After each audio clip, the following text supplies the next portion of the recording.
आज हम लोग कवर अप कर रहे हैं how to find out hybridization in 3 step. ये केमिकल बॉन्डिंग का एक पोर्शन है जो बच्चों के लिए बहुत टफ होता है। तो इसमें सबसे पहले हम लोगों को करना है, फर्स्ट स्टेप में हम लोगों को कैलकुलेट करना है वैलेंस इलेक्ट्रॉन का number. Calculate the number of valence electron. उसके बाद अगर वैलेंस इलेक्ट्रॉन का नंबर 8 आता है और उससे कम आता है तो हम लोग उसको डिवाइड करेंगे 2 से। अगर उसका नंबर 8 से ज़्यादा आता है तो हम लोग उसको डिवाइड करेंगे 8 से। ये किसको डिवाइड करना है? वैलेंस इलेक्ट्रॉन को। उसके बाद हम लोग को x की वैल्यू निकालनी है। जितना कोसेंट आएगा डिवाइड करने के बाद उसको रखेंगे और रिमाइंडर जितना आएगा उसको रखेंगे, दोनों को ऐड करेंगे और उसके बाद हम लोगों को x का वैल्यू आएगा। अगर कोसेंट 2 बार आ जाए तो कोसेंट 1 2 करके हम लोग कवर आउट करेंगे।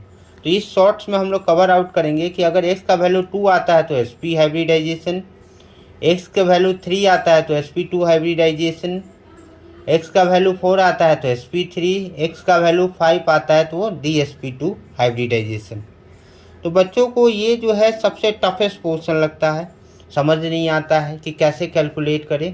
तो आप लोगों को ये याद रखना है कि कैसे वैलेंस इलेक्ट्रॉन को कैलकुलेट करना है। दूसरा, और वैलेंस इलेक्ट्रॉन अगर 8 आए तो उसको आप 2 से डिवाइड कर दें। अगर 8 से ज़्यादा आए तो आप लोग किससे डिवाइड करें? 8 से डिवाइड करें। उसके बाद जो कोसेंट आए उसको जोड़, उससे x का वैल्यू निकाल ले। अगर 2 आ रहा है तो sp हाइब्रिडाइजेशन, 3 आ रहा है sp2 हाइब्रिडाइजेशन, 4 आ रहा है dsp3 हाइब्रिडाइजेशन, 5 आ रहा है तो dsp2 हाइब्रिडाइजेशन, ऐसे सो ऑन। तो हम लोग यहाँ पर बता रहे हैं कि अगर x की वैल्यू 2 आई तो sp हाइब्रिडाइजेशन, x की वैल्यू अगर 3 आई तो sp2 हाइब्रिड। क्योंकि ये बहुत टफेस्ट पोर्शन है, बच्चों को बहुत दिक्कत होती है, इसलिए हम लोगों ने बहुत इजीली मेथड निकाला है इसको बनाने के लिए। ठीक है, और इस तरह से हम लोग बता रहे हैं कि किसकी वैल्यू कितनी आएगी। अब एक एग्जाम्पल भी हम लोग इसमें लेंगे और आपको बताएंगे कि कैसे कैसे होता है।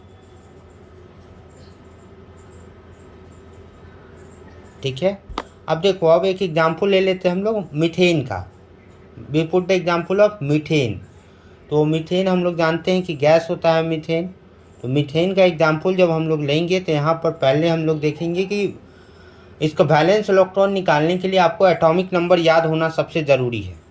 तो पहले हम लोग जानते हैं कि कार्बन का एटॉमिक नंबर होता है हाउ मच? 4।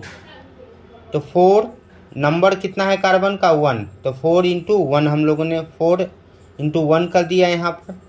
और यहाँ पर हाइड्रोजन का नंबर कितना है? 4। और हाइड्रोजन का